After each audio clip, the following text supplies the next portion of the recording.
Do you know if Kendrick heard the Squabble Up remix? He probably did at this point. Yeah.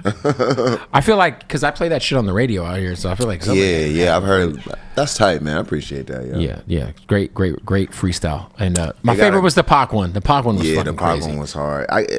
The freestyles got such a great reception. Like, I'm such a fan of that, and I'm so happy that people still receive that, and that it was able to, revive a feeling for people, because that's what it's all about.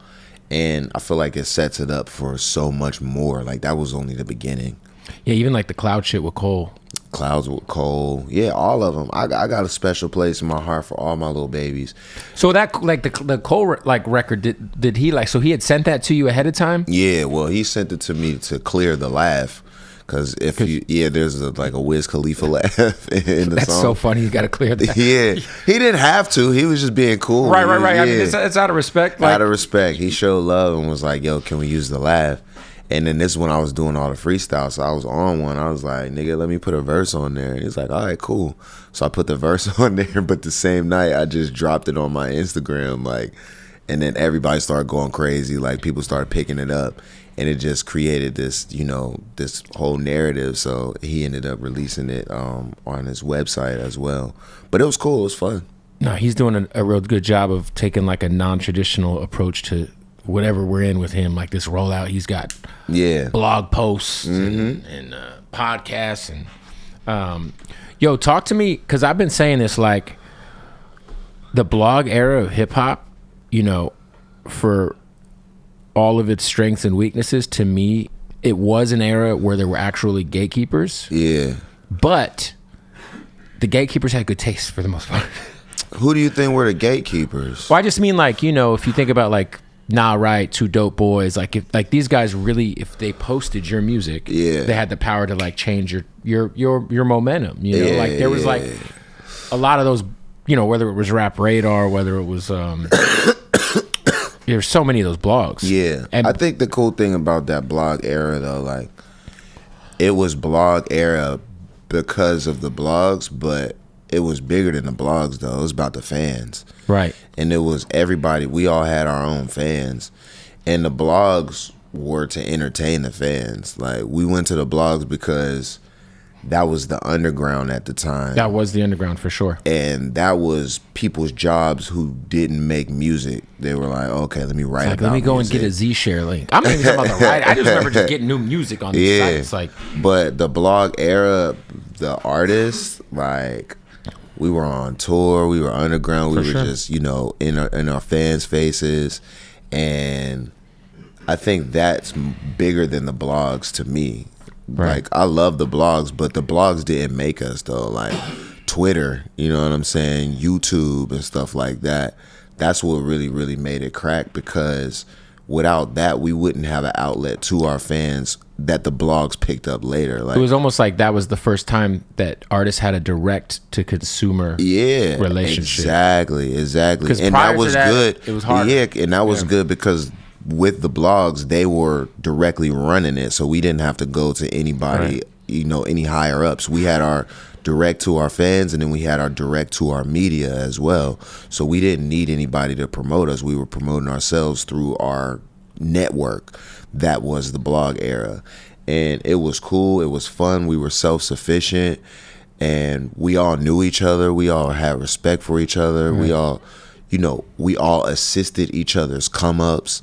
You know what I mean? I don't think like one, like even people like Drake, he started exactly where we all started from, doing exactly what we were doing. And, his plan is what got him to his super duper stardom. You know what I'm saying? And even Kendrick too. He opened up for me and Mac on tour. Crazy. You know what I mean? So he was not under us, but we were all literally on the same, path for a long time. And the trajectory of it just panned out due to like us as individuals and shit like that. But I think there's way more strengths to the blog era than there are weaknesses. No, I think it's my favorite era of music ever. So other than the 90s, like the, like the pioneering. I just think of like the discovery of new shit. and how excited you were to discover like new shit and how easy it was. Back in the day, you had to go to the record store and go to hopefully find an album used. If you know what I'm saying? Like, I like how safe the blog era was too. We wasn't worried about too much. Yeah. We wasn't really like shooting at each other. Nobody was killing each other. Nobody was, using, too hard of drugs. Lean started to like come in towards the end of it, but it wasn't really about all of that shit like before. And it was really safe, and we were promoting safe stuff. We were promoting stuff that, later on in life you could still apply these values and more.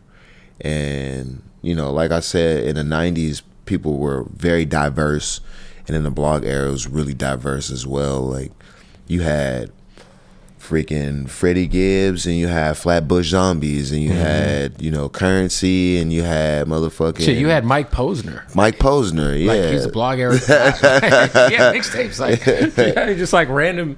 Everybody who was popping up in the blog era was cracking. Like, you had Big Crit and Ritz, and then you had like Yellow Wolf. Who else was just crazy? You had Dizza. Dizza. Yo, Charles Hamilton was hard. Charles Hamilton, great name in the blog era. Yo, Pill was dope. Pill. Charles Hamilton though was sick. He was one of them ones. He was very consistent. Even like the mood music shit that Joe Budden was doing. Joe Budden was doing mood music. So good, man. Yeah. I feel like Glass House is kind of like the quintessential, like put it on the mantle of blog era rap. Thank you. Yeah, I mean, it was on 2 like classic projects. Yeah. We made that at South by Southwest. Damn. Rest in peace. In the Airbnb, yep.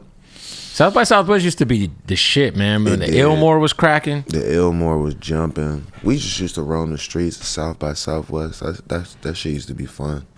Yeah. That was the blog era days. 100%. Yo, the headline that's going around today, you're the latest flat earther. Oh, for real? Yeah. I saw you said. I heard your explanation on the Joe Budden podcast. Yeah. So break, because you have obviously been all over the world. Mm-hmm. Do you truly think that we live on a flat plane? Is that I'm just trying to flesh out your idea a little more. I just believe more what I see than what you're told. What I'm told, especially the older that I get. And the whole concept of space is way too big for my imagination anyway. It's too big for a lot of our imaginations. We would love to believe that we could think we know what the shape of the world is, but the reality behind that is like it's impossible. So you choose what you want to believe, even if they're facts supported by, scientists or whatever. You believe that. You know what I'm saying? It's a belief. It's not. They haven't seen that. It's like most of these people haven't been in space. Yeah, it's just like a belief. You just choose what to believe. Right.